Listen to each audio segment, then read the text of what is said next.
We used to refer to this as a mayonnaise-based cuisine.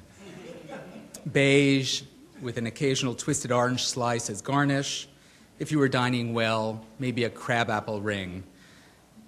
We relied on the last vestiges of 50s themed restaurants on the Strip, left over from commercial strips, which themselves were a fading way of doing business. My favorite was the Kahiki, a supper club. With its Easter Island totems out front, facing the parking lot, with blue flames improbably sprouting from their heads in a pre-survivor tableau, drinks in ceramic skulls, also, as I recall, in flames, and oversized clamshells for sink basins. On a regular hourly cycle, the lights would flash and a thunderstorm, complete with garden sprinkler effects, would erupt behind the glass terrarium walls that lined the space. The caged birds, unfazed by the theatrics after years of this, stare just blankly at the amazed diners. Needless to say, the food was not the point of coming here. So when a new restaurant was heralded in the Post-Dispatch, or as we called the local paper, the Dispassionate, we were all eager to try it out. We read of this Mexican place, again in a strip mall. Here one would always try to find some beached family from a foreign food culture setting up shop. And the best restaurants, in fact, Japanese and Thai places, were in strips next to motels with names like the Colonial or the deceptively named Bambi.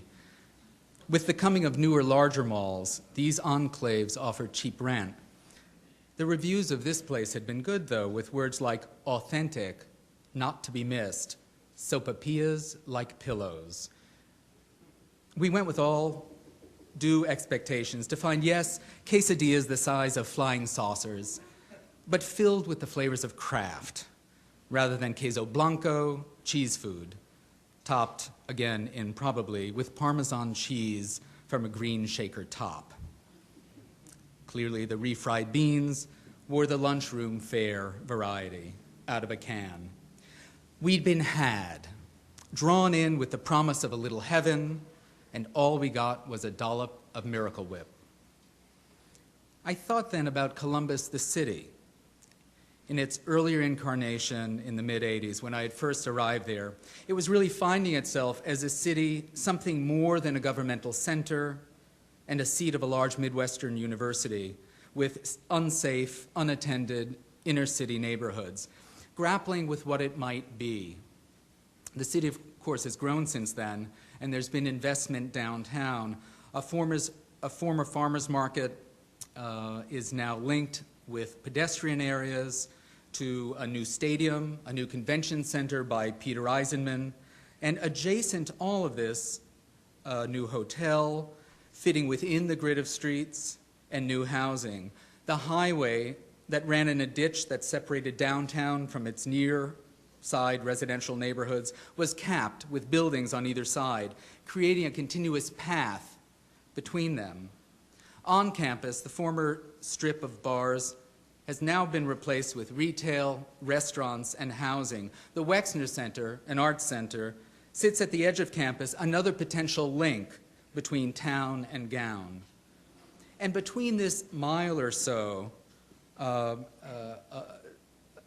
High Street, which connects campus with the city, a pedestrian link was developed through incentives to remake the streets, not unlike our own vision for the connective corridor, with plantings and new lights, renovated historic facades, and new residential construction, the first in that city seen in 50 years. In the 20 years since the city began this growth, and these things do take time, since its life as a sleepy administrative center in the middle between the more active industrial cities of Cleveland and Cincinnati, the place has become unexpectedly cosmopolitan, and it draws more people as a destination. Many of the projects were done through design competitions and charrettes to envision the city, some through governmental efforts, some civic, others private, but they all required public awareness and discussion. So back to the food metaphor. In order to have good restaurants, one needs good critics. A city depends on the same level of critique. And it's not that these food critics need to be chefs. They don't. They just need to have been around enough to appreciate the range of foods available and the joy of eating, both high and low. What a beignet and coffee is like in New Orleans, or breakfast might be in Berkeley at Chez Panisse. It's not the connoisseurship that's the point here, but the ability to translate what's good, and in more than a strictly dietary sense, what's good for you. A city really is no different. This symposium grows out of a long-standing interest in the way critics and journalists reflect and raise questions about the things that we do as political and social beings, artists, musicians, architects, planners, teachers, and politicians. And for most of us, the general public, this provides the only window into these arenas, to other ways of thinking about contemporary life. In Washington, D.C., the homegrown industry is government, so it's not surprising that the Washington Post is top in politics inside the Beltway. New York Times is great for business and the arts, and of course, and most famously, itself. In L.A., even the architecture criticism is inflected by the dominance of entertainments and where the large talent agencies choose to locate themselves and how they accoutre themselves in the public realm. But in all cities, small and large, the city really is a topic of interest. I know when I was first out of school, I'd read architecture criticism in newspapers or in magazines like The New Yorker, and I always found it a little bit thin.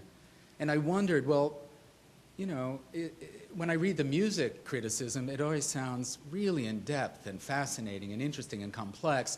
And when I read about architecture in sort of the public kind of arenas for this kind of writing, it always seems somehow not so much to the point. And then as I got older and began to talk about architecture in more public ways, I realized that there was a difference between writing which was directed at a general audience, that was directed at changing the way people think about things, than me reading Christian Norberg Schultz in the classroom. But this took a while for me to understand, and some of the people in this audience helped me to understand that.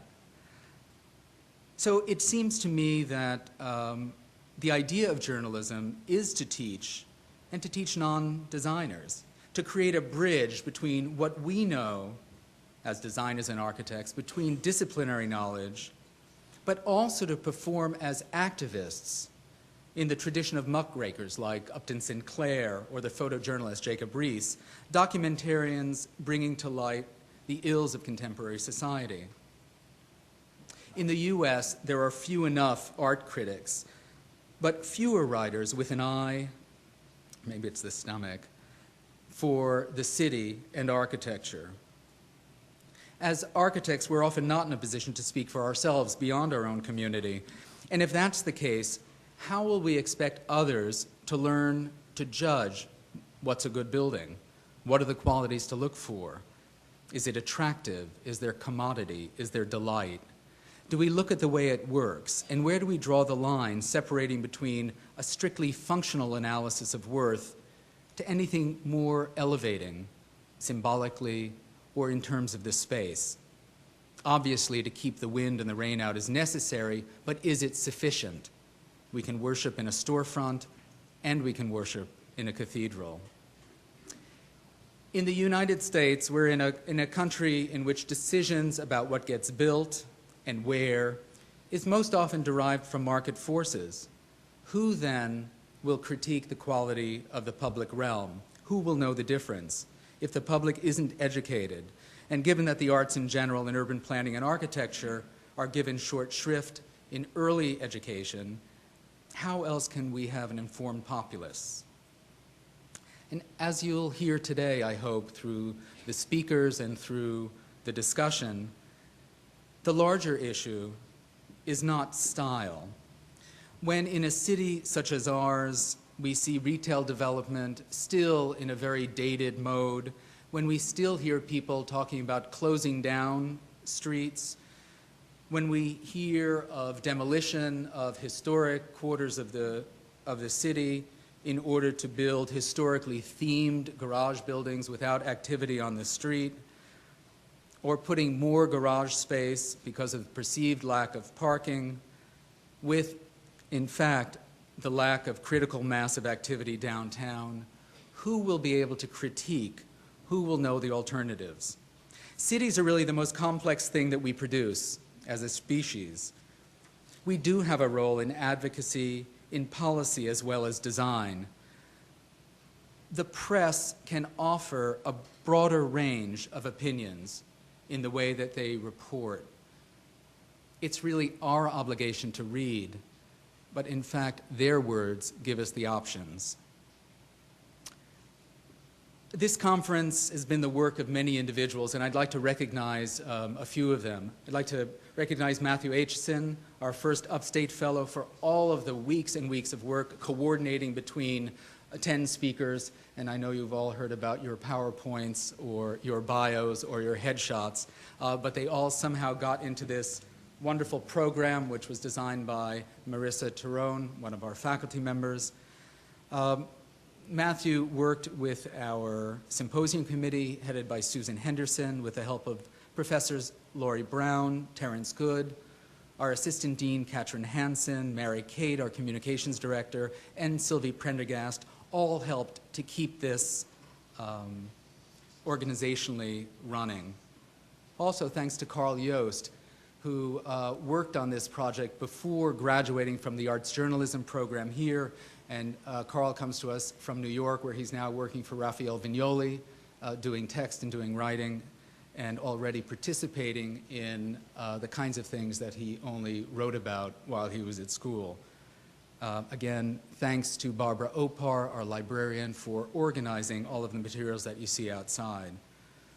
In addition, this project wouldn't have happened without the interest and receptivity of my colleague, Dean David Rubin of the Newhouse School, and Johanna Keller, the director of the Gold Ring Arts Journalism Program, of which we're very pleased to be a part. Our supporters, of course, are vital.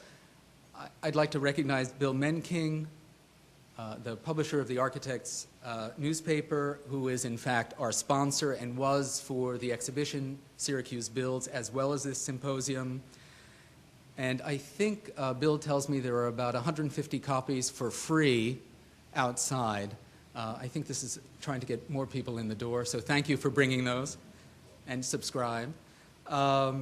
And locally, I'd like to thank the Community Preservation Corporation, the Gifford Foundation, and the Community Foundation for their aid in allowing us to do this. And as always, thanks to the university and to our Chancellor, Nancy Cantor, for ensuring an environment in which discourse is always at the forefront of our work. And lastly, to our participants, without which we could have no discussion today. So thank you all for coming. I'm looking forward to a very exciting afternoon of discussion. This will be broken into 2 sessions. There'll be a coffee break so that you can refuel, recharge, and then there's a reception at 6. Please join us for that. Take a look at the exhibition, Syracuse Builds.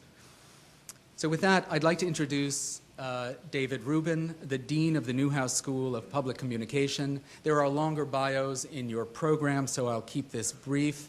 David is a journalist himself who's written extensively about music and business, and I know personally he's a great opera lover and involved with the musical scene here in Syracuse.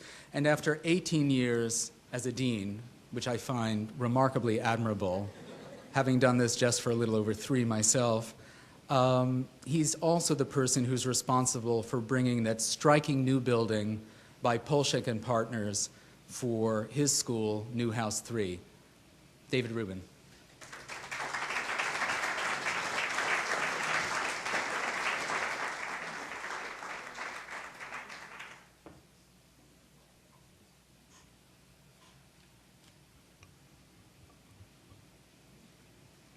Well, hello, everyone. Thank you very much for inviting me to this gathering.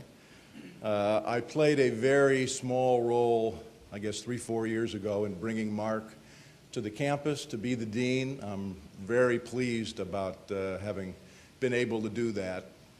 It was the right decision. He's done great things for the school, for the university, for the entire city.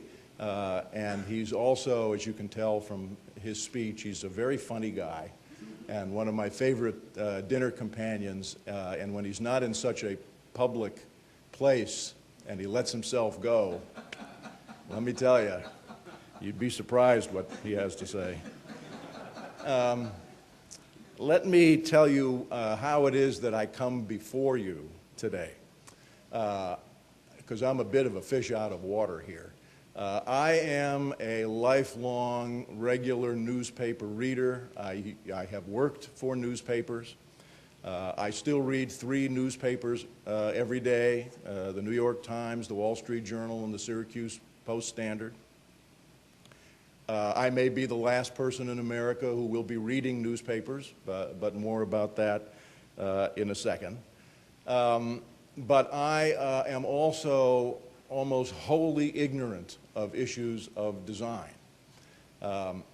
Fortunately, in the building of Newhouse 3, I had a terrific person working for me who was great on issues of design, and whenever she would come to me and say, we need to make a decision about how this room or this passageway or this something could go, she knew that explaining it to me would not work, that she had to take me by the hand so that I could go and actually look at what we were talking about and try to envision it. I'm the sort of person who, if I left this room and it was completely redesigned in the 15-minute coffee break, and we came back in it, I would not notice, and I would not be able to remember what it did look like. So it's actually pretty fortunate that we got Newhouse 3 built. But I say this to you because I think that the average newspaper reader and the average consumer of the kind of criticism or discussion of a community is not going to be much different from me. I failed mechanical drawing. There it is. You can be a dean. You can be a dean and you can fail 8th grade mechanical drawing, and I did. I could not imagine things 3-dimensionally. So I think most people are that way. That's your audience. So I'm going to say a little bit today about how to deal with that audience and what newspapers might do, because that's where I'm coming from. And the other thing you should know is that what I do share with Mark and I share with the Chancellor is a deep love of this community and a concern for the future of this community, and great curiosity as to how this story is going to play out. Because we're in probably chapter 2 of a, how many chapters, Chancellor? 8, 10, 12-chapter book. Now, any gathering that's discussing the media, I think, has to immediately acknowledge the elephant that's in the room, and that elephant is the internet. And the internet is now posing the kinds of challenges to all of the old media that radio posed to the newspaper business in the 20s, and that television posed to radio and the newspaper and magazine business in the 40s, and that cable television posed to over-the-air television in the 80s, as well as to the film business, and so on. And we know that all of the old media manage to survive. They don't go away, but they do change. They find their niche. There is none of the old media, in my view, more challenged by the internet than the newspaper business. I don't need to recite for you the sad, declining circulation figures in major cities all over the country. Newspaper penetration, which is a key measure of the percentage of households in a community that get the paper, which is very important to advertisers, has been declining, although interestingly in this community it's still very high, which shows you that there are real roots, rooted people in Syracuse, not a lot of transients. If you live here, it's because you want to live here. We don't get a lot of people wondering if they want to live here. Newspaper stocks are out of favor on Wall Street, which is why you've seen the bargain basement sales of some major metropolitan papers lately. eBay and Craigslist have ravaged classified advertising, which is a staple of the newspaper business. It was a kind of unintended consequence. If you talk to the guy who invented Craigslist, he said he never really thought that what he was doing in inventing Craigslist was destroying the classified advertising base of American newspapers. But he did. And newspapers have not yet figured out how to get it back, or if they can ever get it back. Increasingly, advertisers are enchanted by what Google can do and match up potential buyers with specific advertisements that pop up on the screen at a moment when they think they are ready to buy. This is a much different philosophy than what advertisers have been used to in newspapers, and this hurts. I believe personally that saving the American newspaper is crucial. The American newspaper is the only represents the only trained collection of news gatherers and editors who exist to tell a community about itself. If those newsrooms go away, citizen journalism is not going to replace them. This was a gentleman from the Cleveland Plain Dealer who applauded that, which is a Newhouse paper, let me say. And the first paper I ever worked on back in the 1960s. And local television, you all watch local television news, and you realize that they do not have the numbers or the commitment or the airspace to cover a community the way a newspaper does. And since I believe that if a community doesn't know about itself, doesn't know how to govern itself, then democracy is gone. So I directly link the health of American democracy with the health of American newspapers. So fortunately, newspapers are finally understanding the assault that they are under from the internet. It's taken a long time. And there are still a lot of non-believers out there that this will go away, that it's a fad. I have some on my faculty, and we're working with them as best we can. Newspapers are being forced to rethink what it is that their readers want from them. It's pretty clear that they don't know what would attract young readers. And my students who have come to the Newhouse School as 18-year-olds, you can't imagine a group of 18-year-olds who you would more think would be interested in newspapers than people at a communication school. They don't read newspapers. They'll visit lots of websites and hop all over the internet, but the notion of sitting down with a newspaper, they only do because I make them and I test them. And even then, a lot of them don't do it. But increasingly, I think newspapers have also lost the middle-aged reader. And when my age dies, as we will in about 15, 20 years, then the question is who's going to replace us? So newspapers are concerned that they have lost their relevance to the community. Now, I could offer some views on why this is. I think that they are still too tied up with routine fire and police kinds of stories. I think they're afraid of really dealing with issues of class and race and diversity in their communities and try to paper these things over with feel-good stories that their readership knows don't ring true and don't reflect the community. I think they're trying to pander to a teenage audience, and as a result, people like me think it's a waste of space, and the teenagers aren't reading it anyway, so what's the point? They're really flailing around.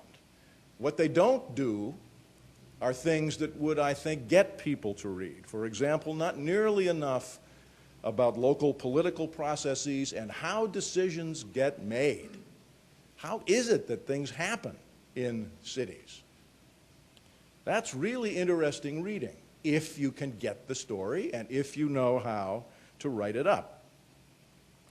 And there's not enough about the environment in which we all live. And I was going to use the term built environment because I didn't know what that meant until I was on the search committee to bring you in. So it was a quick learn for me. But people do care about the environment that they're in. I care as this ignoramus about the environment that I'm in. And I think that this is an issue where if newspapers know how to grasp it, they might be able to rebuild connections with an audience. But they have to meet their readers where their readers are.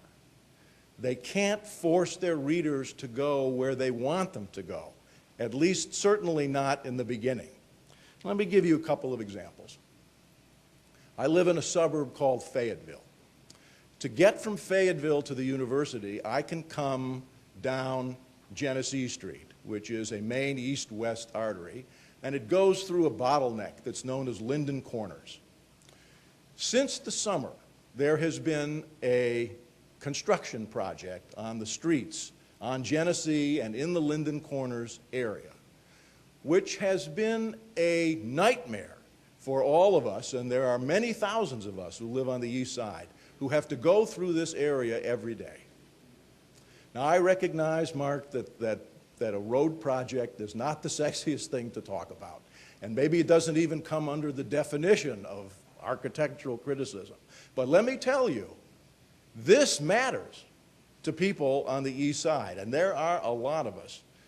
Could we find out from the local paper what was really going on? No. I still do not know what they think they're doing there.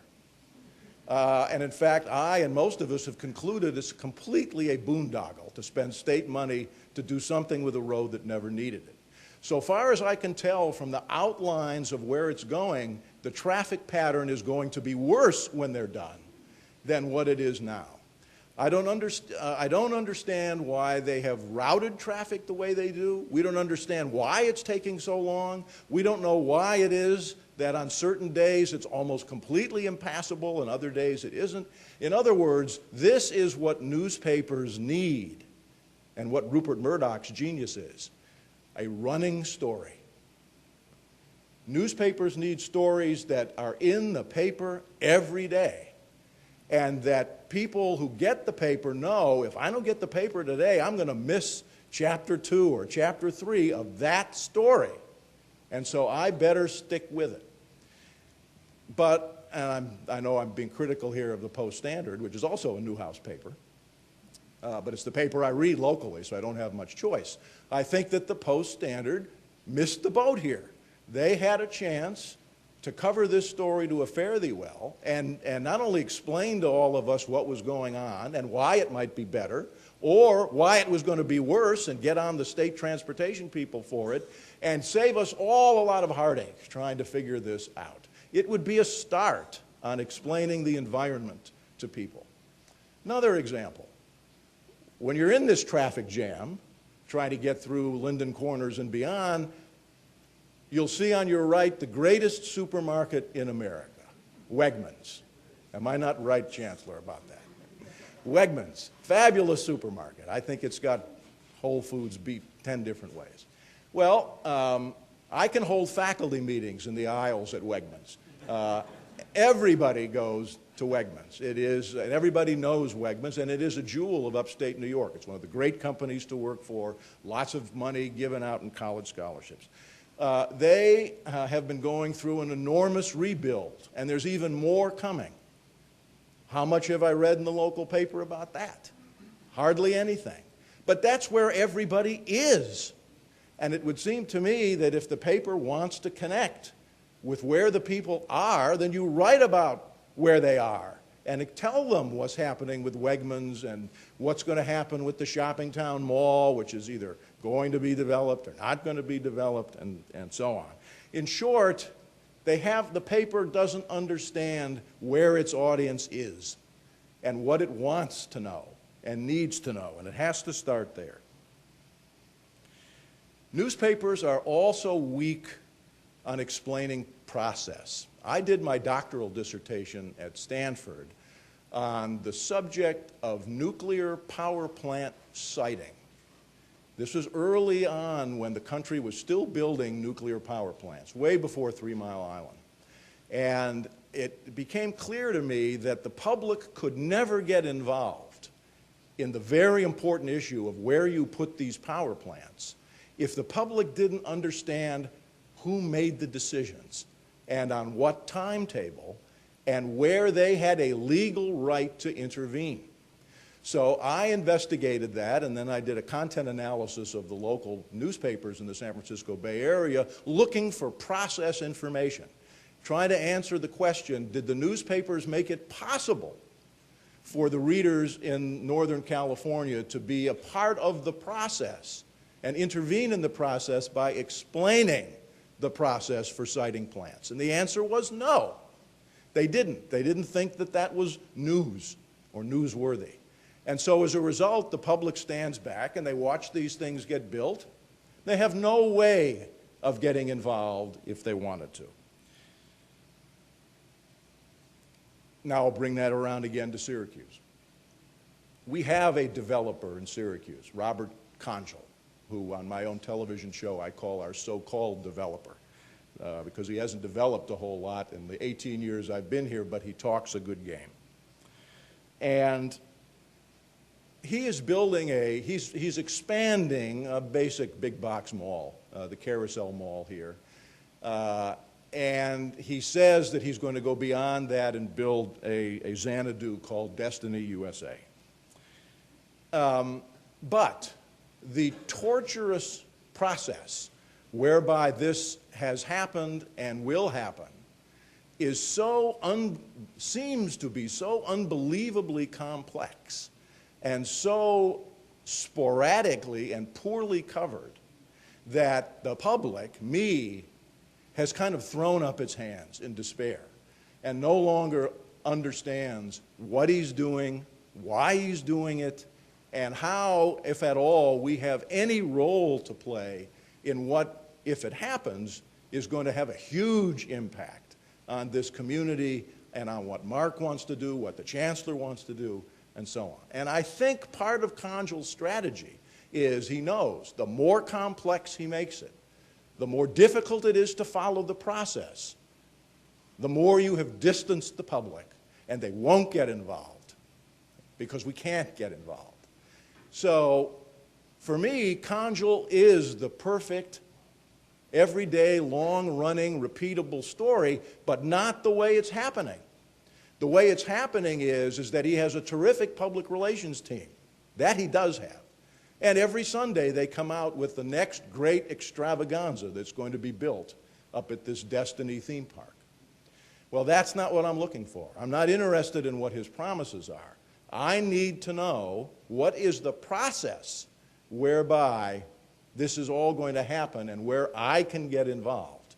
And then I want a real serious discussion of the impact of this on the community, on downtown, on the university's plans, on the West Side plans, all of that. We haven't seen it. What we get is his artist renderings of 1,400-room hotels, if you can believe that for Syracuse, 1,400-room hotel, and no gambling. Another example, we have an inner harbor here, which for almost as long as I've been here, we're waiting to be developed. Somehow Conjal's got his hands on the inner harbor too.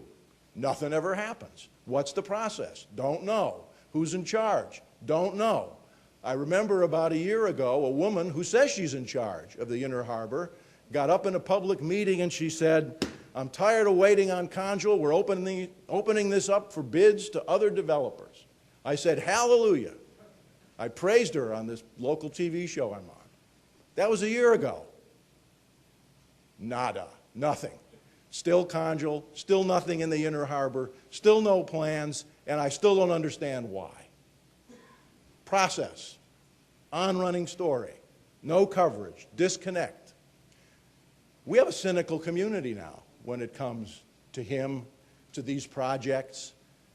I think the only thing this community isn't cynical when it comes to development at this point is what the university's trying to do, only because they believe that you might make it happen. But this is what happens when the paper doesn't look at this environment as an ongoing, regular story to explain to the public what the process is. I actually think the internet here is the way newspapers can save themselves with this kind of coverage, because the internet is perfect for this sort of thing. You can put up there all kinds of graphics and artist renderings for what options could be. You can put the whole decision-making process for what's supposed to happen at the Inner Harbor. This is who's in charge. Here's their email address. Here is their telephone number. Here's all their lists of public pronouncements. Here's all the deadlines that have to be met. Here's the state laws that apply in this area.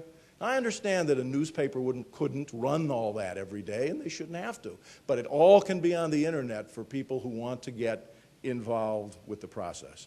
Through interactivity, you can then have the public post their views of what they think of this project or what that developer's doing or this economic development person and so on. The interactivity of the internet can be captured. And then, of course, you can chart the process on the internet of all of these projects day by day. I can see in front of me how I would have covered the road building project out in Fayetteville day by day, explaining what was going on the internet. So I think that newspapers have a chance here with this particular subject that interests this audience to make use of the internet and recapture their community. But they're going to have to, and I mean newspapers will have to commit themselves to transparency. There are too many ownerships all over the country that have stakes in their own particular stakes in how the community is going to be developed. They have relationships with particular developers, and they're not all that interested in the public really knowing what's happening, being dispassionate observers, not having a stake in the game directly. The internet, I think, if you're going to use it successfully, really means letting go. The people have skin in the game. Let them in, let them comment, let them understand the process, and then you might be able to re-engage them.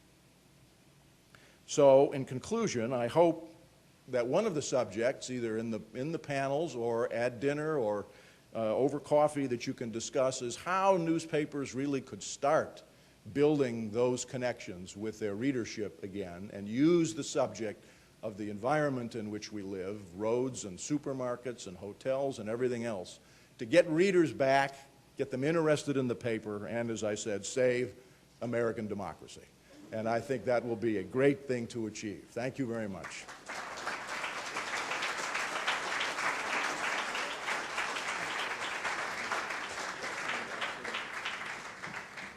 Well, David's obviously a funny guy as well. Thank you, David. I'd like to introduce our moderator for the first session today. Jonathan Massey is the chair of our undergraduate program and also our representative in the arts journalism program, a position formerly held by Mark Linder, the head of our grad program. Jonathan is also in the midst of publishing a book on Claude Bragdon and the progressivist movement in architecture. I was just in Rochester, Jonathan, and everyone is very excited about the book coming out. So I welcome Jonathan Massey.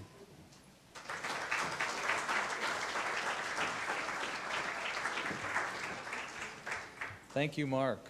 We've just heard a bit from Deans Robbins and Rubin about the kind of mediation that writers of all kinds, we've focused especially on critics and journalists today, but we'll hear from a variety from people who write in a variety of ways for different contexts. But so we've heard a little bit about the role that writers play in mediating between the design professions, including architecture, and the public, or rather the many sub-publics that make up our public sphere. In 2 sessions this afternoon, we're going to hear reports from and comments on that relationship and that practice. In the first session, we'll hear some of these ideas from 5 speakers in a trajectory running in a rather zigzag fashion from east to west, from Syracuse, from Washington, D.C., Minneapolis, Phoenix, and Los Angeles. In the second session, we'll come back home. So from in and out of the academy, our 5 panelists in this first session are writing about architecture and the city in books, in professional journals, in popular magazines, in daily newspapers, blogs, and sometimes not even writing, but talking on the radio or on television to their audiences. The people we're going to hear from, you know from your programs, but in reverse order, and I'll introduce each one before his or her presentation, are Christopher Hawthorne of the Los Angeles Times, Nan Ellen, here from Arizona State University's School of Public Affairs, Janet Abrams from the University of Minnesota Design Institute, Jonathan Capehart from the Washington Post, and to start us off, Sean Kirst from the Post-Standard. A few words about him before I hand over the microphone. Sean Kirst, born into a factory family in a Lake Erie steel town, confesses to being just old enough to remember the heyday of the great upstate downtowns along Salina Street in Syracuse and elsewhere in our neighboring cities. He reports spending his childhood conscious of adult conversations about gradual civic decline, something we heard about last night as well from Saskia Sassen. Now, looking at an upstate landscape in which cities are still struggling to revive those downtown cores, Kirst speaks and writes in the Post-Standard, in his column, both of the shared mistakes he sees and the many reasons he stays, the reasons for optimism. And I think if Kirst's special role at the Post-Standard is and has been holding Syracuse accountable to the aspirations and the potential of its people, closely scrutinizing, your comments notwithstanding, closely scrutinizing the public and private decisions about the city's future. So, Sean, thank you for coming today. Sean's talk is titled, Understanding Used to Be, A Lifetime in Upstate Downtowns.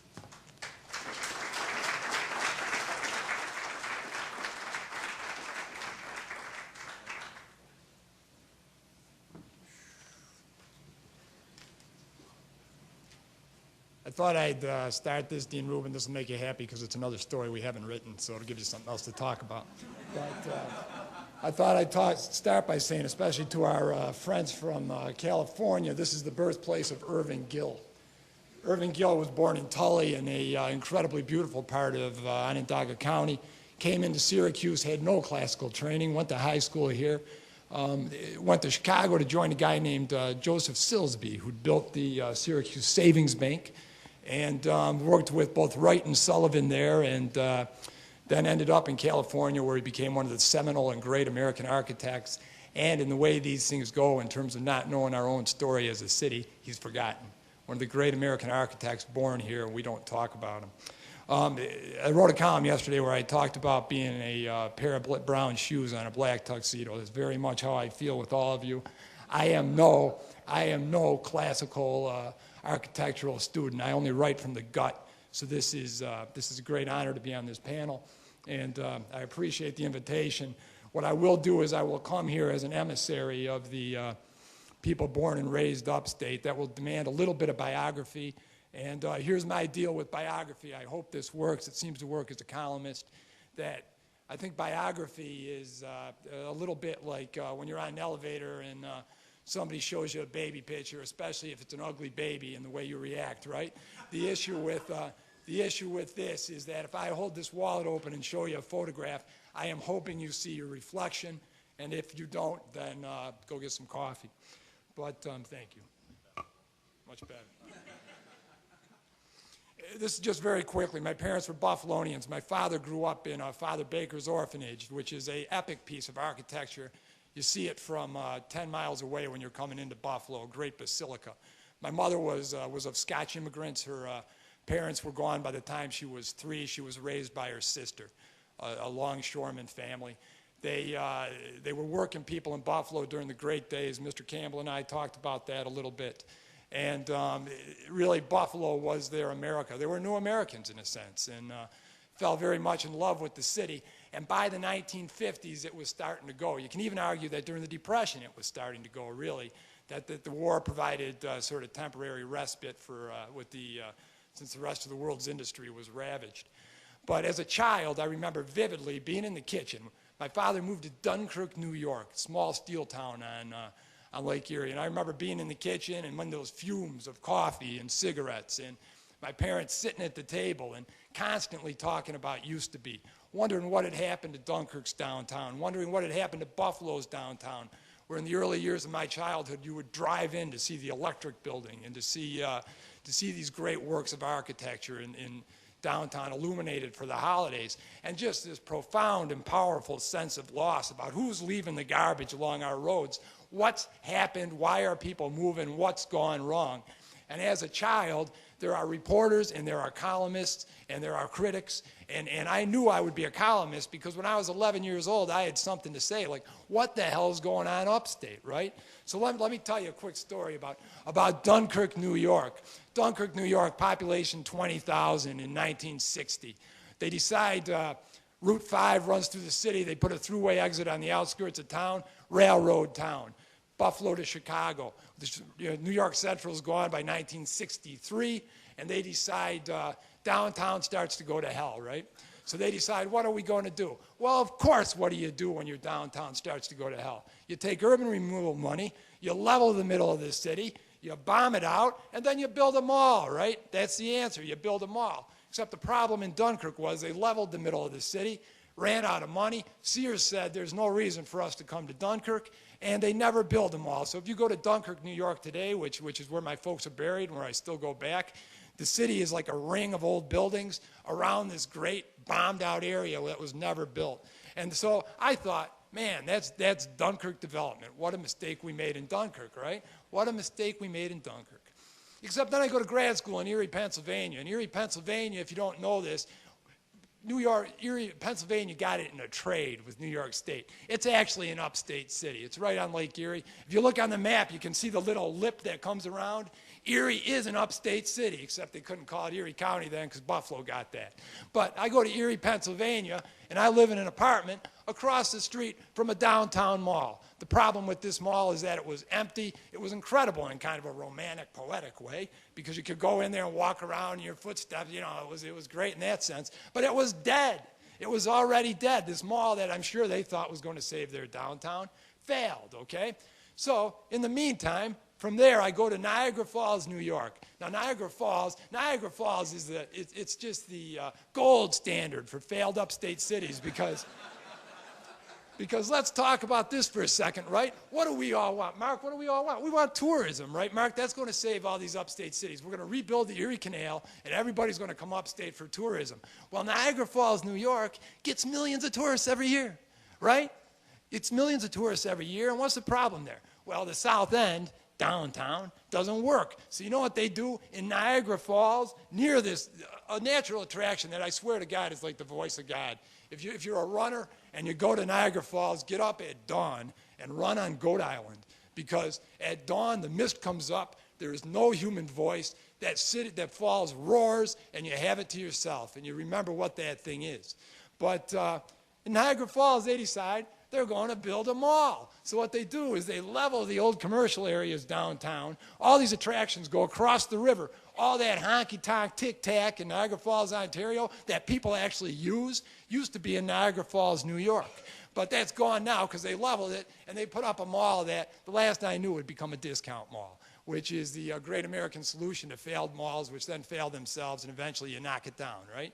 So that's Niagara Falls.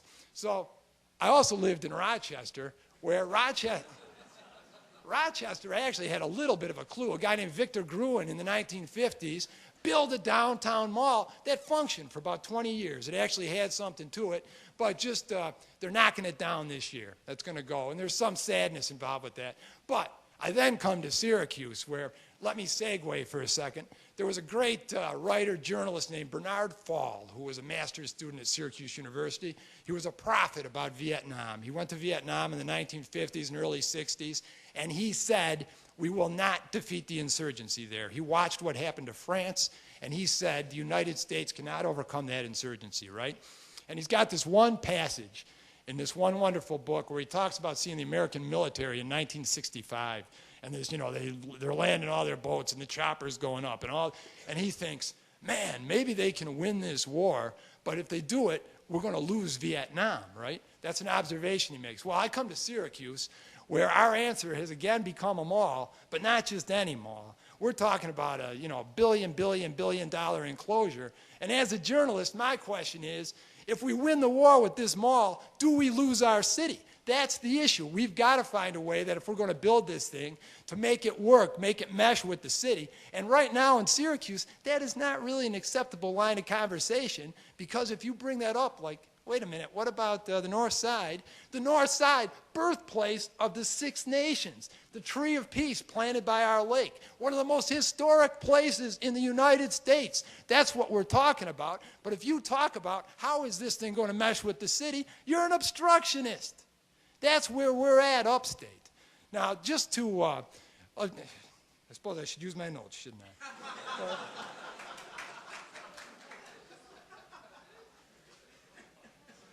Let me tell you this, it seems to me the problem in these upstate cities is not trying to figure out what we want to be, it is remembering who we are. When I wrote a column, last Christmas I wrote a column, the median age in Onondaga County now, 36.4. 36.4, what struck me when I read that is people no longer remember, not most people in Onondaga County, what it was like to go downtown for Christmas and why they would go downtown and what an irreplaceable experience that was. It ain't the same going to a mall. So I wrote a column about that, and I just talked about the downtown Christmases, and I got an overwhelming response from readers. People just hungry and longing for this used to be. And it really seems, it comes back as a columnist, I'm not here to write about architecture, I'm here to write about that longing. You're the folks who know about architecture, you're the folks maybe who know how to solve the problem. I'm just here to write about that longing. But so my job as a columnist, I wrote a column a year or two ago about how, you know what really ticks off ambulance companies now? People don't move for ambulances, right? And you say, is that a manifestation of a cold culture of people? Well, no, it's not. It's a manifestation of people climbing into SUVs where everything is cushioned and soundproof, and they got their cell phone, and they got their earphones, and they don't want to know nothing about what's going on outside that SUV. My job as a columnist is to make them want to know and make them feel something, whether they like it or not. And what I find is when I write about the city and I write about downtown and I write about community, that people, whether they want to admit it or not, they want it. They still want it. That's why 15,000 people come downtown for the Christmas tree lighting. That's why thousands of people come downtown to ice skate at Clinton Square. That's why thousands of people go to Syracuse University games and park in the bricks, which is one of the first public housing projects in the United States, Pioneer Homes, neighbor of the bricks. They park there and walk up, and they aren't afraid. They aren't afraid till they get home and start talking about all the things to be afraid of. The great joke in Syracuse is, two problems in Syracuse, right? Downtown is dead and there's no place to park. But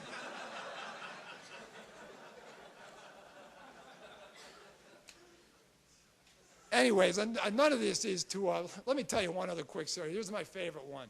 And this is in terms of remembering what you know and who you are and what it means, right? Let me tell you this. You know what, and this is going to be hard news for some of you to understand or some of you to appreciate, especially the people who live here, so brace yourself. Syracuse is the snowiest big city in the United States. Get a lot of snow here. Last year, we were the snowiest big city in North America. Snowiest big city in North America. Now, you can't take that one of two ways, right? Let me tell you, when I write about it, invariably, I'll get calls from people. Well, what do you want to put that in the paper for? What are you putting that in the...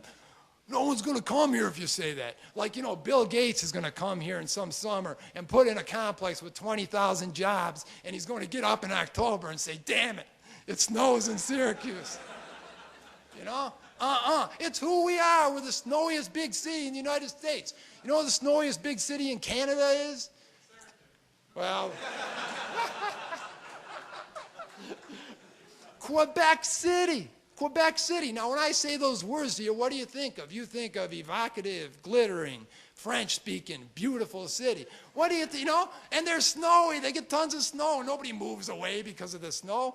What the hell's the matter with us? So, anyways, when it comes back to design, when it comes back to architecture, this is my point. Every piece of evidence of civic desolation feeds the sickness I'm talking about. We've got a civic sickness, a psychology we've got to cure. So if every piece of architecture is only an example. We got a million problems. We got kids killing each other a half mile from here, right? We got major problems. But we are fighting a sense of desolation. So the importance of what we do architecturally in this town is staggering. And a building that works does not work if the payback is desolation down the street, because that desolation only feeds the same sense.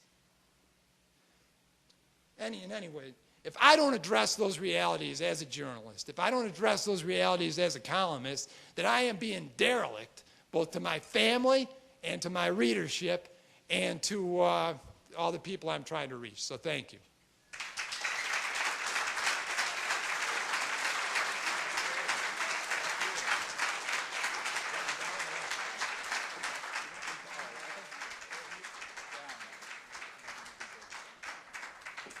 It's always good to get a bit of that old-time religion at the start of an afternoon.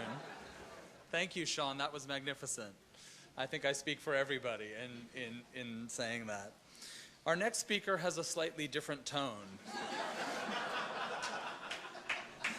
In fact, I have long been jealous of him because of comments like this found in a Google search under his name. If you type Jonathan Capehart into Google, one of the first things that comes up is a 7,000-page blog that talks about, that has several paragraphs of just pure celebration of our next speaker. And I will only quote two little bits of this long celebration.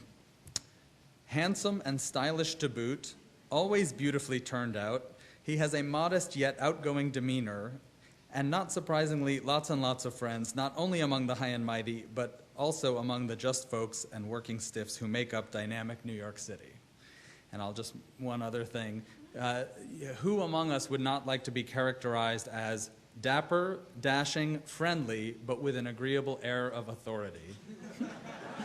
Jonathan Capehart has developed this agreeable air of authority in years of writing as an editorial page writer and as a journalist at publications including the New York Daily News, the Washington Post. He has served on editorial boards, but also done some hosting for television shows such as PBS's series In the Life. And you may have caught him recently, if you're a subscriber to Logo, the lesbian and gay cable channel, holding Barack Obama's feet to the fire about his position on gay marriage. So among all of our panelists, I think Jonathan Capehart has maybe the least direct tie to architecture, and yet also has an unusual degree of breadth in the type of topics he's written about, from saving the Apollo Theater to dealing with migrant farm worker poverty, to writing about and advising Mayor Michael Bloomberg on his campaign for mayor and potential future political aspirations.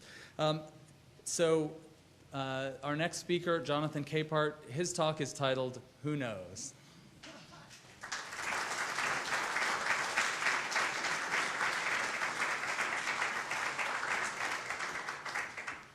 Before I start, I just have to say to Sean Kirst, sir, if you are a pair of brown shoes, I can only hope to fill them. And that was just the most incredible speech, and I think it was extemporaneous, but it was so heartfelt, it was fantastic. And in just one presentation, you saw why I love being a journalist. That heart and passion and, in some cases, fury, is what drives me, at least, every day to tell the stories that come my way and that I can actually get my editors interested in. So thank you very much for that fantastic, fantastic speech.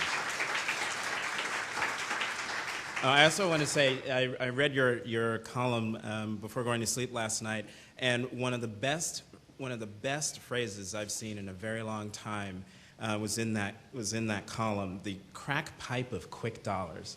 Loved that. Can I use it? I'll credit you. Thank you very much, Jonathan, for embarrassing me in front of all of these people. Thank you for that introduction. Chancellor, it's great to, well, she was here, she's gone, but Chancellor, it was great to see you. And thank you, and thank you, Dean Robbins, very much for inviting me to participate in this symposium. It's wonderful to see you again. I wish I had a dean in college as swank as Dean Robbins, but I didn't. And it's also wonderful to see the university campus and to tour Newhouse 3. I don't know if I told you this, Dean, but I applied to the journalism school, and I was accepted, but to the class of '89, but I opted to go to Carleton College in Minnesota, what we affectionately call the Harvard of the Midwest. Now, sort of like Sean Kirst, I must admit to feeling not quite up to snuff to be a part of all this. And poor Matthew Aitchison, thank you very much, Matthew. I don't know where you are, but I want to thank him for his persistence, perseverance, and patience with me. He was sending me emails almost daily asking me for my abstract, which for me, I'm like, what's that? And every time I saw that email, all I could think was, well, who knows? So I got to thinking, when do everyday people really pay attention to, follow, or care about architecture, or their built environment, or their surroundings? In recent years, it's been in the aftermath of a catastrophe. Tuesday, September 11th, 2001. A spectacularly beautiful morning in New York City that became one of the darkest days in our nation's history. Monday, August 29th, 2005. The howling winds of Hurricane Katrina that blew through New Orleans were nothing compared to the horror unleashed by the storm surge it created. The federally designed and constructed levee system, a system that thousands of residents of the Crescent City entrusted with their lives, failed, as did the government in responding to the worst natural disaster and possibly the biggest internal migration in this country's history. Friday, May 4th, 2007. A Force 5 tornado practically wiped Greensburg, Kansas right off the map in the middle of the night. New York City, New Orleans, Greensburg, Kansas. Each place was dealt a tragic hand, but each place is striving to turn tragedy into opportunity, into a chance to right some wrongs, into an opening to make better decisions for their future. But the fights can be furious. Witness New York City, 6 years after the World Trade Center crumbled to the ground, barely anything is in its place. There were fights over what to do at the site, fights over who controlled the site, fights over who would control the process, fights over who would do the master plan, fights over who would do the design, fights over funding. You get the idea. A similar process is playing out in New Orleans. After many failed starts and intense fighting between the mayor and the governor in Washington, and the mayor in Washington, and everyone else for that matter, a detailed plan focused on 17 distinct areas around the city that will hopefully spark reinvestment and revitalization has emerged.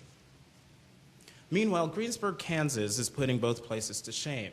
The town and its leaders have banded together to design a new home, an affirmatively eco-friendly place that everyone hopes will make them better able to withstand the next tornado, while at the same time saving energy and doing their part to save the planet.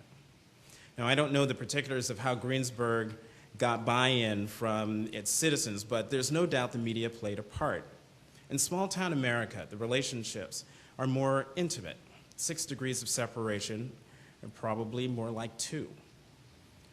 Would that were the case in New Orleans or New York City? And let me focus on New York City because that's the place I know best. Getting things done, whether that's disseminating information, deciding what to do next, or actual rebuilding in an emergency, requires a web of interconnecting relationships of media, government, the public, civic organizations, and business groups. The bigger the city, the more tenuous those relationships can be. And in an emergency, it's too late to forge the kind of relationships between urban planners and architects and government officials and the public, where all are coming at rebuilding from the same knowledge base and ideals. It is here that the press plays a vital role. Now, having been in an 11-year relationship with Giuseppe Lignano of Low-Tech Architecture.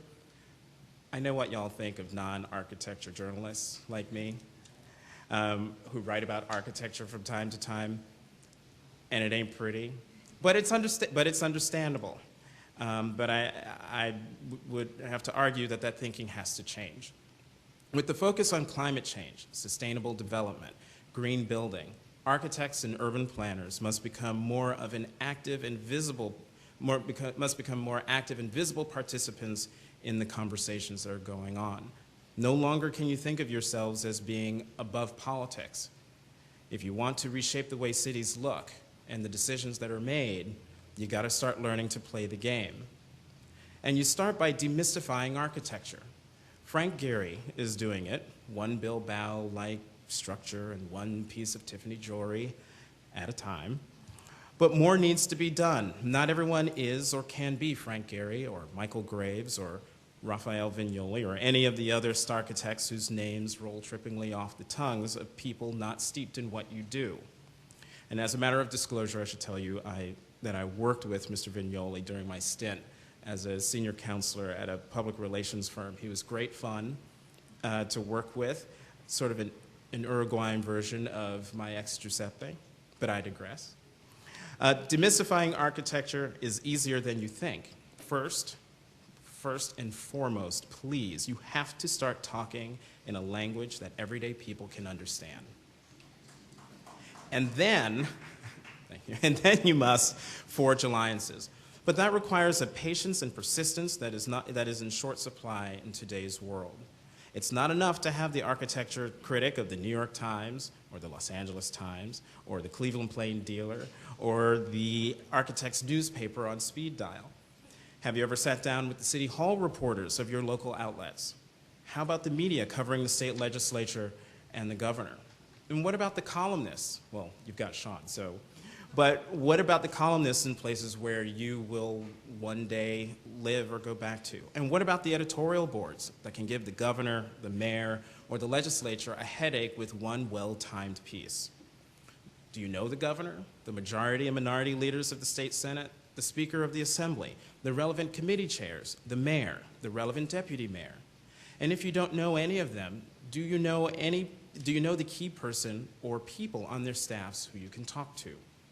Is there an up-and-coming member of the city council who is good on architecture and urban planning and design, or who has shown an interest? Or is there an up-and-comer not yet in office who has done what I just described? Have you partnered with civic organizations? I'm thinking of the Municipal Art Society in New York City, the Brookings Institution in Washington, which just released a report on metro regions. Or what about chambers of commerce like the Association for a Better New York or Partnership for New York City, where business and politics unite? And what about institutions of higher learning like Syracuse? Now, that's a symbiotic relationship that's just waiting to happen, and it's already happening here. But are those relationships in place in other cities around the country? Now, there are two reasons to do all this. The first is to educate. You can't get angry with reporters like me over what they've written, or get angry with government officials and business leaders over what they've said to the press if you're not going to try to reach out to them to start a dialogue. The second reason to do all this is to learn. Learn how reporters do their jobs and what motivates a business leader to support one project over another, or what goes into the complicated and seemingly nonsensical calculus that is behind the decisions of public officials. What I've done is just given you the thumbnail for a roadmap for a campaign, a sustained effort to raise awareness of the press and therefore the public and elected officials to the importance of what you do and how you can help. Corporations and even individuals pay thousands of dollars a month to get the advice and counsel I just gave you for free. Will this work? Will your brand of campaign yield results you want? Will the press come around to understanding things from your perspective? Will government be responsive to your views and ideas? Will business give you the opportunity to turn your vision into reality? To all that, I can only ask, who knows? Now that I've told you what I think you should do, it's up to you to find out. So thank you very much for listening, and I look forward to your questions.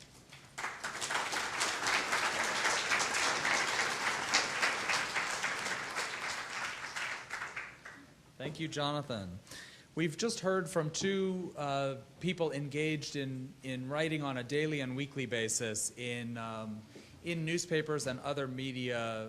And other media. The next two presenters are people who occupy positions inside the academy, but draw in their work on what they learned from taking on in previous points in their career some extra academic experience and points of view. So our next speaker is Janet Abrams, who, as you probably know from your programs, is Director of Design Institute, the University of Minnesota's think tank on design futures. But in addition to this work, she's played a number of different roles over her career as critic, as interviewer, as an editor, a publisher, a journalist, an architectural historian, and a conversation curator, and also, I think, a consultant to others who want to infuse their organizations with some of the qualities she's brought to her writing and her leadership at the Design Institute. She, for instance, while doing her, and so this both inside and outside the academy background has given Janet a particular ability to engage that interface between design and its many publics. So for instance, while doing a PhD in the School of Architecture at Princeton, she was also the American correspondent for Blueprint magazine, and later served as a writer-at-large for ID magazine in New York during the 1990s. Today, Janet Abrams is going to talk a little bit about how writing for both professional and general readerships under deadline and doing some of the personality management that we can infer from Jonathan Capehart's talk it goes with the territory, how that has fed into her work at University of Minnesota's Design Institute, talking now in a paper called Of Columns and Column Inches, What Architecture and Journalism Have to Teach Each Other.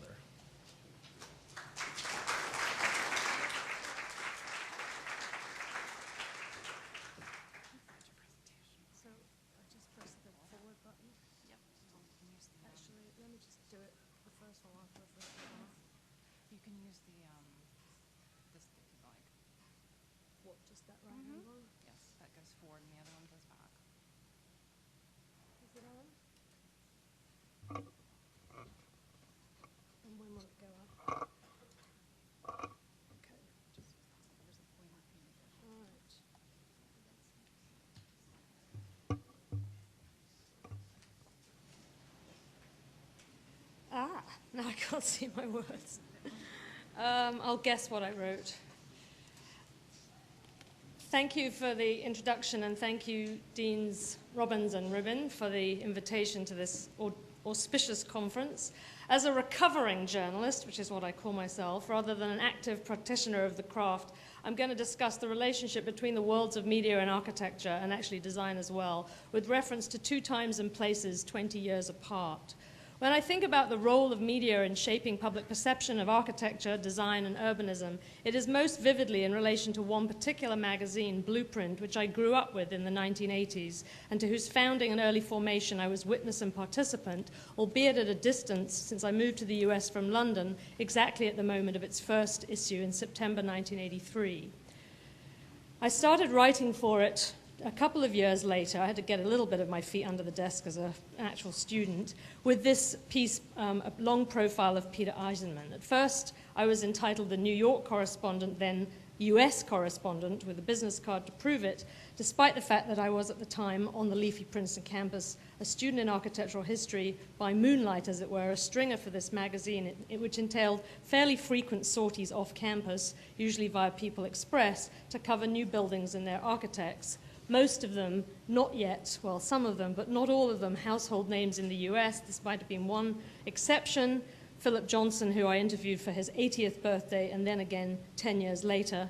Alas, he passed away before I could do a third, and his 100th. And this was, for example, a double spread of a multi-thousand-word article, which really took a sort of discursive narrative history of Philip's career over many styles, decades, and continents, which was followed up, as I said, with one on his 90th birthday. And this magazine could actually contain not just architecture, but importantly, looked at all the design disciplines together. It was launched by Peter Murray, publisher, and Dejan Sujic, the editor, with financial backing from several major league British architects and the design entrepreneur Terence Conran, famous at the time for having created the Habitat furniture stores, here the Conran shop, and soon for creating London's Design Museum. It was an experiment in taking a comprehensive look at the designed environment, crossing the disciplines, as I said, which immediately established it in contrast to the other British publications. There are many, the Weekly's Architect's Journal and Building Design, the venerable clubby Architectural Review, a monthly, and also the monthly RIBA Journal. In contrast to those, its large format and visually driven pages, it made it more nearly a relative of the still fairly new metropolis at that time in New York, though the higher critical brow of Skyline, under Suzanne Stevens' editorship and the patronage of the Eisenman-era Institute for Architecture and Urban Studies, was probably also a model. Actually, the pair of pieces, this one, Learning from Lamson's, which I think I wrote in about 15 minutes at a table of an architect's apartment in Princeton, was part of a big series that I wrote for one special issue on New York. And I decided that, one of the key ways to read the city was items you could buy for less than $5 at a dime store, and what they reflected about the urban conditions, such as having only black clothing and never being in, so you needed to have, at that point, an answering machine tape. And the magazine not only was visual through its photography, but through illustration, and this, in fact, by Paul Cox of Times Square. If anybody actually sees this ever, please return it to me, because it disappeared. It was actually a gift from the art editor, Simon Esserson, and the illustrator, accompanying a kind of overview piece about New York. At this point, Times Square not having quite come under the massive change of entertainment corporations that have characterized it since the late 90s. Initially, the magazine was put together in a sort of ad hoc way by contributors who are still employed at other positions. Very quickly, however, it progressed to having its own premises in central London, the infamous 26 Cramer Street. No shiny glass publishing headquarters, this remnant structure, like the last remaining tooth in a crone's mouth, stood right behind not yet fashionable Marylebone High Street, shored up on both sides by wooden props and facing onto a hole in the ground the size of a city block, which was then a parking lot. The whole area has now been gentrified and turned into a Waitrose supermarket. I wish I had a photo, because the epicenter of style, as readers were led to believe, was actually a building that was only just barely habitable. I remember the buckets we had to move around judiciously on the top floor to keep the leaks from spoiling page proofs on the art director's desks. This building was home not just to Blueprint, which occupied the top floor, but also the studios of product designer Sebastian Conran, son of Terence, below it, and of architect David Chipperfield on the ground and basement levels. The back section of Chipperfield's studio became for a while the venue of 9H Gallery, the exhibition counterpart of the astringent magazine of architectural theory founded by Ricky Burdett and Wilfried Wang when they were both at the Bartlett School of Architecture a mile or so up the road. And after a while, Peter Murray's publishing empire Word Search expanded to encompass not just Blueprint, but also its graphic design sibling, the quarterly I magazine, edited by Rick Poyner, hitherto Blueprint's deputy editor, as well as an editorial consultancy that produced high production value documentation of new commercial schemes for leading real estate developers, and similarly impressive dossiers for architecture firms submitting competition entries. So beyond advertising revenues, the main economic engine, I think, for the magazine's continued existence lay one floor below Blueprint, where at a certain point Ricky Burdett was the editorial lead, applying the same kind of sharp and lucid editorial tone of the magazine and its efficient graphic style to the selling of new architecture and urban design. I'm a little out of coordination with my images because there's inevitably a kind of difficulty of getting below the surface of a page spread and the kind of atmosphere, but I will talk about that for a second. These are a few more of the pieces that I did a day trip from Princeton, literally, to see the newly built Humana building by Michael Graves for the next issue of Blueprint in the early 80s. I flew similarly to Miami and wrote about both Architectonica and Duane and Plater Zyberk, who I interviewed before the town of Seaside was yet constructed. So again, very large page spreads, which enabled a very different kind of writing. The bold faces of the architects on the cover and of the headlines were not mere billboards. They were often lures to substantial stories because the page size was so voracious. 1,000 or 1,200 words, which is a lot for a newspaper column, would disappear, literally shrivel up on that magazine's real estate. With so much space to fill, one could explore not only an architect's current newsmaking building, but go beyond that to discuss it in relation to their previous work, to introduce some history and theory ideas and expand a more developed argument than would be possible in a smaller trim size of publication. Looking back, I do find the graphic design still strong, if a little strident, with their massive sans serif headlines, like Victorian newspapers shouting the title of a piece. Here's Frank Gehry. I'm always amused by the sort of youthful faces in these early 80s pictures. There's a kind of charm to the visual bravado which correlates to an era of economic expansion and accelerating urban ambition. Here was a piece while he was actually working with David Childs on what was to have been a skyscraper in New York. This is well before Bilbao. It didn't actually get built. And Rem Koolhaas here seen with hair. I'd have to actually check the cover date, but I think this was just about, it would have been about 88 when I had just come back from Princeton and was living in London and was sent to Amsterdam to interview him with the opening of the Netherlands Dance Theatre in The Hague and to tour with him the housing development he was doing across the river from central Amsterdam. The use of color was also important. The full bleed images, as you see like here for the central space of the lobby of the dance theatre, could have exceptional impact. Opening a double spread to find such an image and maybe one or two columns of text alongside it would drop the reader almost into the same relationship to a building as if they had turned a street corner and come upon it in all its perspectival vastness. As Robin Kinross, one of the contributors, writes in his 2002 anthology, Unjustified Texts, Simon Esterson, the art director, and his assistant, then successor, Stephen Coates, had found a formula that carried very well the discovery of metropolitan life of that time in London, confidence and toughness, the feeling of relation to the other great world cities, such as Milan, on which special issues were regularly produced. There would be multiple stories looking at architecture, at product designers, a map of where to go eat, what the actual event spaces were, if it, for example, was the Milan Furniture Fair, the Salone. He goes on, we all had qualms about the magazine's reliance on imagery of the designer's own body and apparel at an extreme in Phil Sayers' cover mugshots, of buildings as stage scenery unexplained by plans. We wondered if anyone read the words. And here, for example, was an illustration to show what at the time was the stage of development of London in its period of sort of Thatcherite Americanization, with American architecture firms coming through to put up buildings both in the city, along places like Broadgate, where the major railroad station was, and further out off this diagram in the Docklands with Canary Wharf. I wrote, actually, for other publications before Blueprint, for the Building Design, a weekly trade paper, basically. It's a free circulation that goes weekly to every architect accredited in the UK, as well as the independent newspaper at the beginning of the 90s, where I wrote under the arts page editor, Tom Sutcliffe, in the early years of its founder editor, Andreas Whittam-Smith. This was a 4-year slot in London back between grad school and a first job back in Chicago.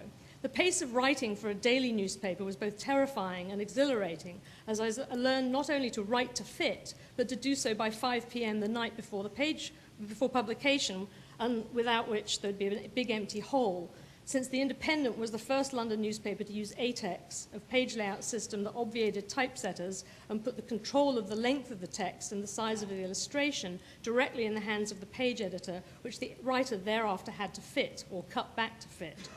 Apropos Jonathan's comment about jargon, Tom Sutcliffe's absolute veto on the phrase postmodernism and other such terms was also a challenge, for example, in writing about the deconstructivist exhibition in New York, since what is jargon to a daily newspaper editor may be de rigueur vocabulary in an architecture school crit at the very same moment. The idea of the reader, who they are, what their level of architectural literacy is assumed to be, I think is a projection as much on the part of the writer as their editor. It somewhat parallels the idea of the end user in design discourse, an abstraction of the populace that can be used to focus a project, or more likely to rein in a writer's ambition to better accord with the generic reader's presumed level of understanding. More rarely, an editor will encourage a writer to step beyond this, to take risks of a challenging kind, of the sort I think that actually Sean was alluding to as well, and allow a new kind of writing to emerge. The sort of experience I had at Blueprint, and to a different extent at The Independent, for example, in this interview with Sir Christopher Wren, where I used quotes from his appendix to the Parentalia, or Memoirs of the Family of the Wrens, known as Of Architecture and Observations on Antique Temples, as his comments about the development of the then 1989 contemporary London Thames riverfront. So his answers in bold are literally from the Parentalia. I'm going to open this for 1 second. I could tell that my days as an architectural journalist in London were numbered when Prince Charles weighed in with his vision of Britain in the late 1980s. By that time, I was at Punch magazine, and the only way to respond was with a parody. As features editor, and learning again from Blueprint with its strong emphasis on commissioned illustration, I invited illustrator Stephen Appleby to create this Charles-orama. You see carefully that there's a pair of scissors and a red dotted line. This is a cut-out-and-wear instant urban improvement scheme. Using the double-page spread of the issue, which one tears out and applies to a piece of stiff card, and all of this is diagrammed with instructions. For example, you could use an old cereal packet. You cut out along the red dotted lines, removing the offending modern architecture, and suspended in front of your eyes, per the small diagram on the left, using an old coat hanger, and this fabulous rendering would instantly blot out that offending panorama, substituting one that the heir to the throne would approve of. 25 years or so later, Blueprint is still going, albeit under a new editor, several since, Vicky Richardson, and a third or fourth, say, publisher or owner. Having served variously as the head of the Glasgow Festival of Architecture and Design 1999, as editor of Domus magazine and director of the 2002 Venice Biennale, Dejan Sujic, the founder-editor, is now director of the Design Museum, still in the Docklands, but planning now to manage the museum's move to larger purpose-built quarters within the next 5 years. Peter Murray, its publisher, seen here in right, still in communications mode, is the brain behind the London Architecture Biennale. This is from the big opening event with, I guess, an alderman. I'm not quite sure of the regalia and what it signifies anymore. But this is in Spitalfields, no, excuse me, in Smithfields Market, in the former meat district, as it were, of London. A major festival of talks, events, presentations, very comprehensive, which is joined up with a similar rival one by the RIBA. Ricky Burdett, which I found a quote as being him now an urban rock star, founded the Architecture Foundation on the basis of the work that he had done setting up 9H Gallery, is a professor at the London School of Economics, directed the 2006 Venice Biennale, and is now the principal design advisor to the 2012 London Olympics Delivery Authority. Rowan Moore, a regular contributor, is an architecture critic of the London Evening Standard and currently the director of the Architecture Foundation. An equivalent would be the Architectural League or Van Allen Institute in New York. This is Ricky's Venice Biennale. Robin Kinross, whose brilliant Blueprint essays and profiles on type design opened my eyes to this field of intellectual and visual inquiry, went on to found Hyphen Press, probably one of Europe's most preeminent publishers, especially on this field of typographic design and history, and co-founded the Workplace Collaborative in North London, which you saw him in before. Simon Esterson, the Blueprint's art director, went on to redesign both the Guardian and Observer newspapers, as well as Domus under Dejan's editorship, and numerous other European newspapers and magazines. His protege, Luke Heyman, crossed the pond, and after working at ID magazine as deputy art director, redesigned a New York magazine as art director there, and is most recently the designer of Time magazine as a partner at Pentagram. In 1 minute, I'm going to say how this relates to work I've done at the DI, because I know I'm at time. Basically, my model of the Design Institute draws heavily on the idea of a magazine team as a tight-knit, relatively small group of people that can invent its own universe and form a kind of bubble safe for experimentation, fleet-footed, risk-taking, ambitious, within a giant, slow-moving institution. Placed a huge emphasis on deliverables, especially in print. I'm going to run through these in 2 seconds. From 2003, our set of 9 knowledge maps of St. Paul, including a map of the smells of the city, the impact of the milling industry, the grain industry on the physical and sort of socioeconomics of the city. a map of sound, the acoustic environment, a commission for a new typeface called Twin, which actually exists online, or did, I should say, and can change dynamically with the weather and with traffic, and did so. And this is an example showing how it would show up in a particular serif, or if it was hotter, curly version. The book that we published that actually documents the invited competition of 6 young typographers, of whom Lettera, the Dutch duo, were chosen. The Big Urban Game, which was an example of trying to go outside the university, outside the ivory tower, and actually experiment with the idea of the game as a metaphor for urban decision-making, in which the public voted each day on which route of 2 possible routes, one of 3 26-foot-high inflatable game pieces would be raced by 3 teams over 5 days throughout the cities of Minneapolis and St. Paul.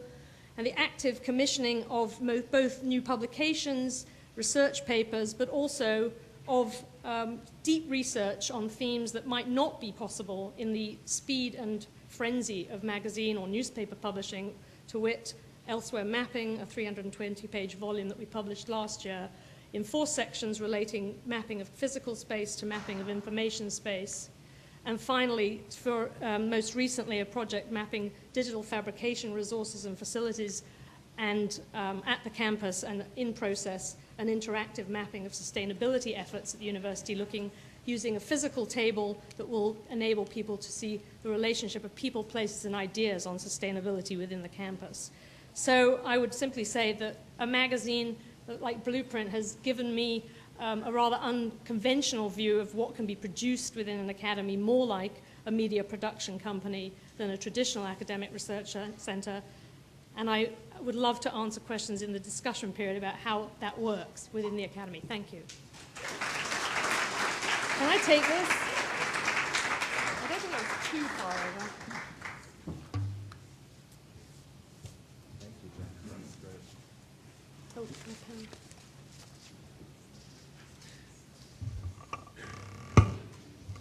Thank you, Janet, for the great talk and the ravishing images, which brought back fond and not so fond memories alike, and especially for the teaser at the end with those great samples of work. Our next speaker is Nan Ellen.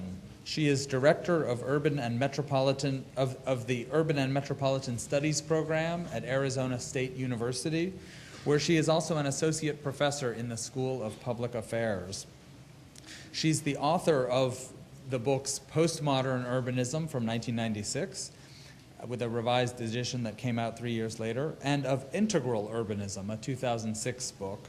And she's also edited some volumes, including Architecture of Fear from 1997, and as a contributing editor, the 3-volume Encyclopedia of Urban Studies that's coming out in 2008. She also has recently collaborated with Edward Booth Cliburn on a book called Phoenix, 21st Century City. And it's about that she's going to talk to us today, the strengths and opportunities that she sees in Phoenix, presumably in the same way that Sean sees snow as our strength and opportunity. Nan, you're going to look to sun as the solution for Phoenix. So welcome Nan Ellen, whose talk is titled Inspiring the City.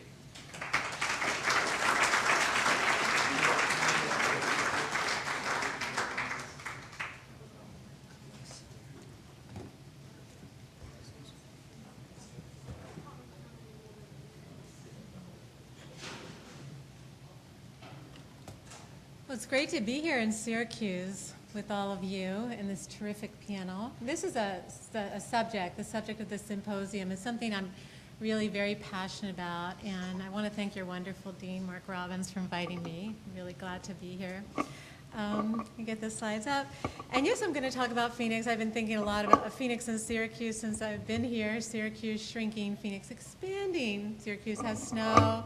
We have sun. Syracuse has too much water. We don't have enough water. Yin and yang, Syracuse and Phoenix. And the topic, as Jonathan said, is inspiring the city. When I got to Phoenix after living in cities such as New York and Paris and Madrid and Cincinnati and Baltimore and Los Angeles, I encountered this urbanism of red tile roofs that we're so familiar with, and images of Phoenix. We are a city that is sprawling. As everybody knows very well, we're moving out a half mile along the edge, a half mile a year. We're growing at the rate of 1 to 3 acres an hour. That's in terms of size. In terms of population, our population is expected to double to 7 million in the next 20 to 30 years. Phoenix and Tucson are just going to merge together into one huge conurbation. They're calling it the Sun Corridor. And so this is some images of the edge. We've also got these incredible mobile home parks that people appropriate and are very proud of, as well as RV parks we have. We're famous for our retirement communities like Sun City. And then we've got those mid-century vintage areas that Mark Robbins spoke about. But all of this is located, that was kind of the built environment. What's the physical environment where we're located? It's this incredible, majestic desert landscape. It's the greenest desert in the world. People think of a desert, they think of sand dunes, but it's not like that. It's very green, it's very, very fertile. And here's some images from looking from on top of the mountain from dawn to dusk down into the valley. We call it the valley because it's ringed by mountains. It's quite spectacular. But what has been happening to the downtown as we've been sprawling? We have been neglecting and abandoning our downtown. If you look at this is the downtown right in the center here. Look at all the brown. This is area that is vacant land. The vacant land is not amenities. This is not parks. It's really just messy areas that are not developed. And this, by the way, is the airport. So the airport is just 5 minutes from the heart of downtown. That's a great asset. This is what it looks like from a bird's eye view. We're looking straight up Central Avenue here. And right here is where the ASU downtown campus is. My office is right in there. And I'm going to show you a little bit more about what's going on with the ASU downtown campus. And on the ground, this is what it looks like. So we've got neglected and abandoned warehouses, strip malls. Those are the empty lots, look like that down on the left. And the more recent corner, 13-acre type strip malls, lots of abandonment. And here, look, this is an image I took in 2002. Look at this area, what was going on there. It's like little houses. They were all rented. They were all displaced. Phoenix hired a relocation agency. And this is what it looks like right now. Okay, so I'll go back. You see the pyramid building in the center. You see the S-shaped road. Now, this I just took last week. This is obviously not the final version. This is going to be a bioscience, biotech campus. So it's a city, private-public partnership to build something here. Now it's serving a lot of parking lots, but this will change. So 2002, 2007, we are in the midst of this tremendous growth, tremendous boom in terms of population and in terms of what's going on in our downtown. Now, next year, this is what is supposed to happen. This is all almost finished. Our light rail, our first line of the light rail is opening next December. Okay? We've got all this other stuff happening. And ASU, as I mentioned, ASU is one of the largest universities in the country. We have about 65,000 students on our Tempe campus. But we are supposed to be growing at the same rate of the state because we're a state university. So we're projected to grow to 90,000 students in the next 20 years. And one of the ways of doing that is to build another campus, and that's the downtown campus. So we're expected to grow to 8,000 by next year. And then if you look, I don't know if you can see that on the bottom, 15,000 students by 2015, plus lots of other stuff is going on. It's tremendous. And this is what it looks like. We're surrounded by cranes. We've got journalism school going up right next to my school. I'm in the School of Public Affairs. Right next door, this one, is a Stephen Ehrlich design building. We've got residence halls going up. It's just tremendous. Now, in my book, Integral Urbanism, I wanted to mention, I'm going to talk to you a little bit about what I do now. And I say I construe construction. Construction is about putting things together. Construing is about interpreting or translating. What does this all mean? And that's what I do. That's my practice. And in addition to translating construction and what's being built, I also aspire to translate, and I don't know how well a job I do, but I try to translate what's happening in academic work for a larger public. So one of the things I try to translate is my own work, and my new book, Integral Urbanism, is really about how to make our cities better. This is the book I've been wanting to write for a very long time, and I was finally able to write it. My earlier books were really about figuring out what the problems are, what are the issues. And then I finally got to a place, so if the city's an organism and I'm the doctor, urbanist as doctor, I first had to make the diagnosis, and it took me about 20 years to do that. And then I got to a place where I felt like, okay, now I can come up a little bit with some prescription, and that's integral urbanism. So what I did for integral urbanism is I looked at best practices, what I consider to be best practices since around 1990 around the world, mainly Western Europe and the United States. And I wanted to learn from these. And I didn't want to drag and drop. I don't believe in copying what's happening in other cities. So I didn't want it to be a book about case studies. Oh, they do it well in Portland, they did a good thing in Denver, they did a good thing in Bogota. I didn't want to do it that way. So even though I include examples so people can see how they're manifest, what I really did was I distilled all of these examples into 5 qualities. So what are the 5 qualities that these great practices all share? And these were the 5: hybridity, connectivity, porosity, authenticity, and vulnerability. And in the book, there's a chapter on each. I combine hybridity and connectivity into one. And I'm not going to talk to you in depth about the book, but I just want to show you one little technique I used in there. Because for the book, too, I wanted it to not just reach an academic audience. So after I wrote the whole book, I rewrote the whole book in about 1,500 words. That's the size of 2 op-ed articles.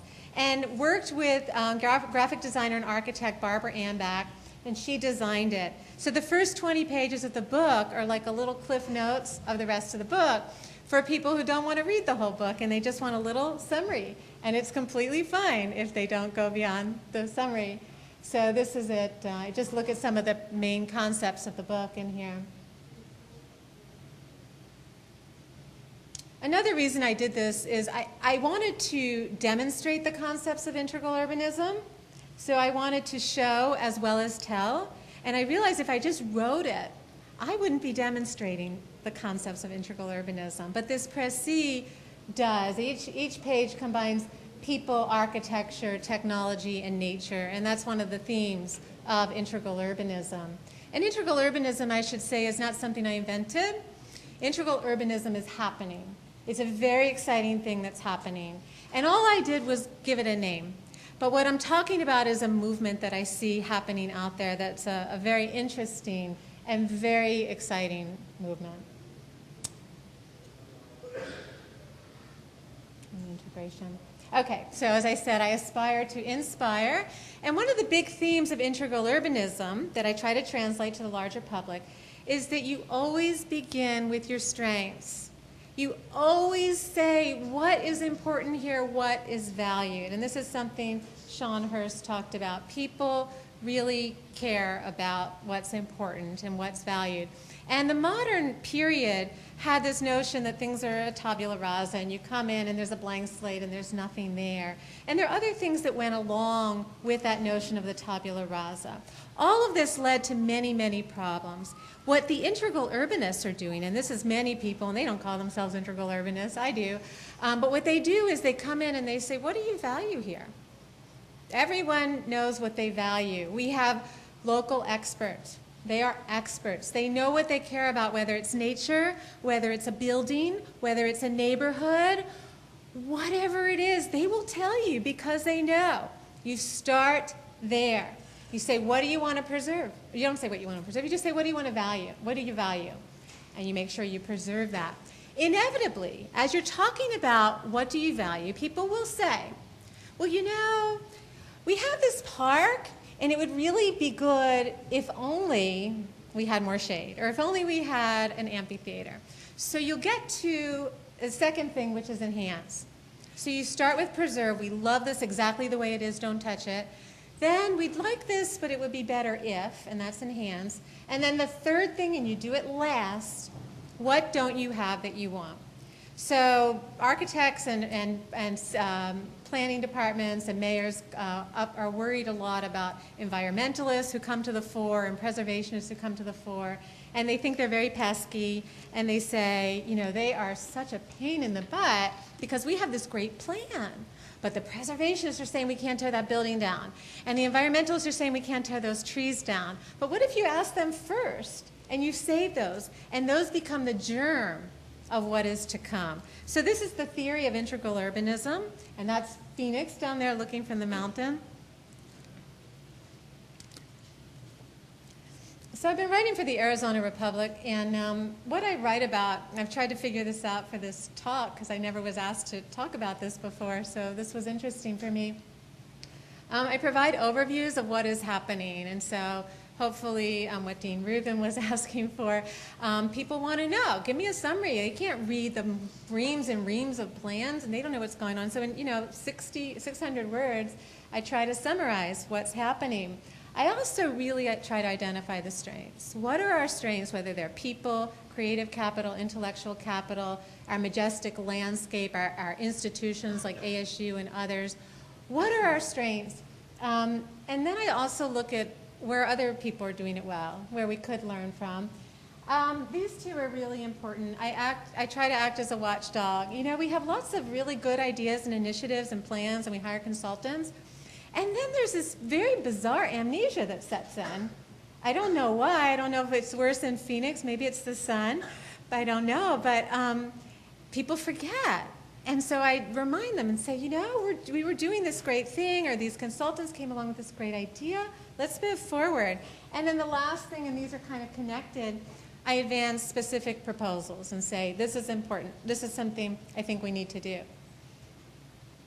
So this is an example of a column I did that really summarizes the concepts of integral urbanism in a short article.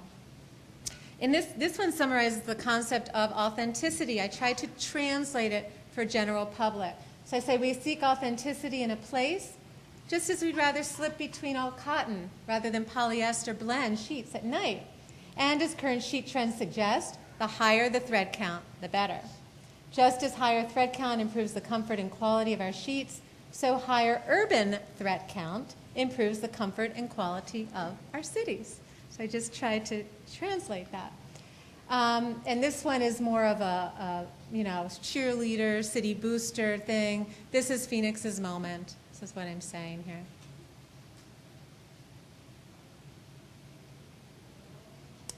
And here I'm talking about the architecture, saying, you know, people from all over the world, we get calls all the time. Show me around. I want to see all the fabulous architecture that's happening. And so I say, taking cues from the desert itself, much of the finest architecture and urban design here embraces a combination of boldness and restraint, of showmanship and modesty, combining primal instinct with technological acumen. Local designers divine the thread linking traditional and modern. Then there was a vision. This is where I act as a watchdog. And one of the themes I thought was really important that came out of this vision was the connected oasis. And I felt that the rest of the plan should hang itself on the connected oasis. And so I wrote an article saying, you know, the plan was good, right? I always start with the strengths. But, you know, it would be stronger if it had a name. Why don't you call it the connected oasis? And that's actually happening right now. And then I said, let's let the rest of the plan hang on the connected oasis, which is a series of connected parks that run throughout the city. And this is another take on that, put nature back in our downtown. So, we're ready? Okay, I'm just going to finish up here. And this is a piece of it called Phoenix Flows, where I talk about the importance of water. We are an oasis in the desert. We're not just in the desert. This was the water that ran through it. And so I proposed this new initiative to bring water back in a completely sustainable way. And this is a magazine that I did with my students, Shade Magazine. This was the big party we had. I create happenings around these events also because I think that's important. It's about the public discussion. And finally, just the book that Jonathan referred to, Phoenix 21st Century City. I'm just going to show you a few images. Again, this is a kind of cheerleading. We have talent here. We have great architecture, great art, great fashion design, great performance art, Taliesin West. This is Will Bruder project. And finally, I just want to show a project by a local artist named Matt Moore, who grew up on this farm. And so it's just to end up where I started with that growth out there. He lived on this farm, but now his parents are selling it to a developer. So he actually planted the plan of a suburban house into the field there. And here is the actual plan of the development that's going up at 1/3 scale. He planted it with, this isn't fully grown yet, but the houses are planted in red sorghum, so they'll look like red tile roofs. And then the streets are planted in black wheat, so they'll look like black asphalt. Thank you very much.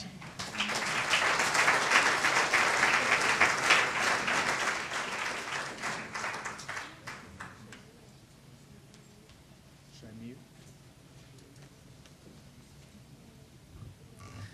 Thank you, Nan. I think if you haven't heard already, you'll discover during your time here that it turns out that Phoenix and Syracuse must be sister cities, because not only do we have the water that you guys need and you the sun that we desperately crave, but to your connected oasis, we have also, as you have no doubt already heard, the connective corridor, exploring some of the same strategies and responding to some of the same concerns. So thank you for sharing that with us. Our last speaker on this panel, before we climb up here and have a discussion, is Christopher Hawthorne, who is the architecture critic for the Los Angeles Times, a columnist for its Sunday magazine, and who has previously written for Slate, for Metropolis magazine, and the New York Times, with his writing appearing in many other publications, ranging from the New Yorker and the Post to New York Magazine and Architecture Magazine. He's also the co-editor and co-curator of a book and a show on the Greenhouse, New Directions in Sustainable Architecture. His columns in the Los Angeles Times, or his articles, have covered architecture from a broad range of perspectives, writing about new buildings and architects, but also about the photographers like Julius Schulman, or the critics like Herbert Muschamp, who help translate architecture in different ways to broader audiences. He's written about not only landmark buildings, but also new subway stations, the threat of wildfires, and different strategies we might choose for responding to it. Today, Christopher Hawthorne will talk about the new intensification of development in downtown Los Angeles and the way it's changing the approaches of LA architects and the characteristics of that city's distinctive architecture in a talk titled The Unprivate City, Los Angeles in Transition. Thank you, Christopher.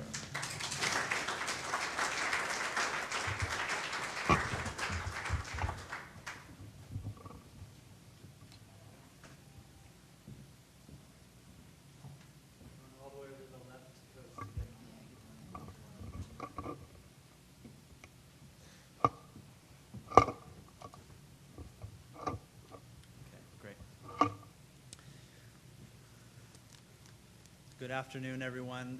Thanks to Mark Robbins and to Syracuse for inviting me here to speak. Can I just press this one on the right side? The top one? Okay. This is the pointer here? Okay, great. For inviting me here to talk about Los Angeles and about my approach to writing about Los Angeles. And I know you've heard a lot so far, so I will try to keep this very brief. And in fact, I may or may not get to the discussion of downtown, which is sort of at the end of my discussion. And as Janet mentioned, I will cut from the bottom depending on the time.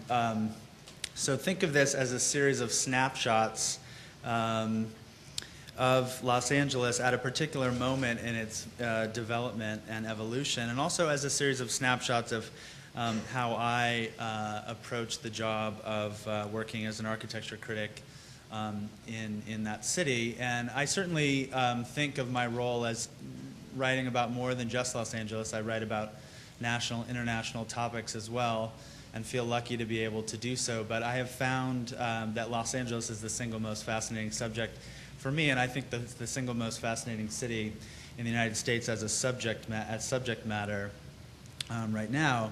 And the history of Los Angeles and of Southern California as a whole is really, in many ways, a history of transitional moments. And the city always seems to be arriving at some momentous crossroads or racing towards some precipice of one kind or another. And I knew at least that much, if not a whole lot more about the city when I arrived 3 years ago this fall to begin working as the architecture critic at the LA Times. And now, 3 years later, it seems very clear to me, despite having tried to keep that caution in mind, that the transition that the city is now going through is really in many ways a profound one, and maybe at the very least the first among equals among all those transitional moments in the city's history. And it's one, I think, that goes to the very heart of how Los Angeles not only is planned and built, but also how it defines itself to its own residents and also to the rest of the world. And the shift has also really offered me a way to think about how to organize my own thinking and writing about the city, which, for anybody who's spent a lot of time there, knows that it can be a really elusive place to define and to categorize. And there are a number of ways to define and describe the change that I'm talking about, and it starts with a pair of pretty basic and interrelated facts. One is that the city and the region are gaining population, continue to gain population at a really remarkable clip. LA County, for example, is expected to add about 4 million people by the year 2050, which would take the population of the county to about 13 million. So, and then on top of that, the second fact is that the LA basin itself, although in terms of Southern California as a whole, sprawl continues to go north and east, especially beyond the mountains in the what we call the basin of Los Angeles. That growth has really found a physical limit in terms of the mountain ranges that surround that basin. And now, along with the suburban growth that continues on the outskirts of the region, there's also a lot of growth that is coming in the form of Los Angeles as a city kind of doubling back on itself. And that means, as I'm sure most of you know, that the city is is not only getting denser, but is really building, for the first time in its history, infill architecture at a really wide scale. But it's a very particular and I think even a peculiar kind of infill architecture that is unique to Los Angeles. And it means that this city, whose appeal and whose identity had always been so much to do with private space and private amenity, as perhaps best illustrated by that iconic Julia Schulman image of the Pierre Koenig case study house. That city is now, has a need for and a constituency for open space and park space and transportation infrastructure planning in a way that it never has before. And the most extreme, the most dramatic symbol of that transformation, I think, came last spring when hundreds of thousands of people marched in an immigration rights protest, both in downtown Los Angeles, ending up at the feet of City Hall here on the right, and also down Wilshire Boulevard. And here's another shot of those protests. And of course, LA, is reaching this point in its development in an era when the very idea of public space and public design in civic terms, in traditional terms, is really dead. And I'm sure all of you are familiar with that critique. It's now probably more than a decade old. So if Los Angeles is becoming a public city, if it's not becoming a public city because of that fact, it's at least becoming in all sorts of ways what I'd call an unprivate one. And oddly enough, LA is moving away from being a private city with the help of the private sector, like a lot of cities. So we're just moving from one kind of private to another in a way, because our large-scale projects, as in so many other places around the country, are now being shaped by private capital. And of course, it wasn't just the single-family houses in Los Angeles that had that kind of attitude about privacy. Even many of the city's public icons really display the same kind of attitude, the same reluctance to meet the city's gaze directly. This is the 110 freeway here running into downtown, and this, for anybody who knows the geography of Los Angeles, this is a row of palm trees that marks Dodger Stadium, a building, though it is one of the best examples of post-war California design, really shows no face at all to the public because it's tucked away in Chavez Ravine. And The apex, or maybe the last gasp of that approach, happened exactly 10 years ago with the opening of Richard Meyer's Getty Center. But lately, we have been discovering new icons more appropriate to the increasingly crowded and unprivate Los Angeles. This is the so-called Freeway House, or 101 House, which became something of a cause célèbre over the summer. Its owners were trying to move it from Santa Monica north of the city, and they changed their route because of traffic or for some other reason. They were carrying the house on a trailer, and as they were going through the Cahuenga Pass on the 101, they ran into an overpass. The house was knocked off the trailer and came to rest right on the shoulder of the 101, right in the geographical center of Los Angeles, essentially, and also on the shoulder of one of the busiest freeways in the entire country.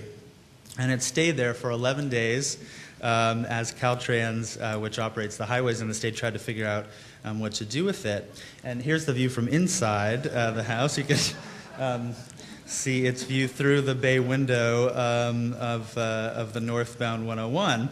And finally, as I said, after 11 days, Caltrans got it together to remove that house, and it happened one evening, and the local news crews, which had been following the plight of the house, and it's sort of purgatory there on the shoulder, actually covered live, shooting down from a helicopter, its progress as it finally went under that overpass and north out of the city, I think in the direction of Santa Clarita.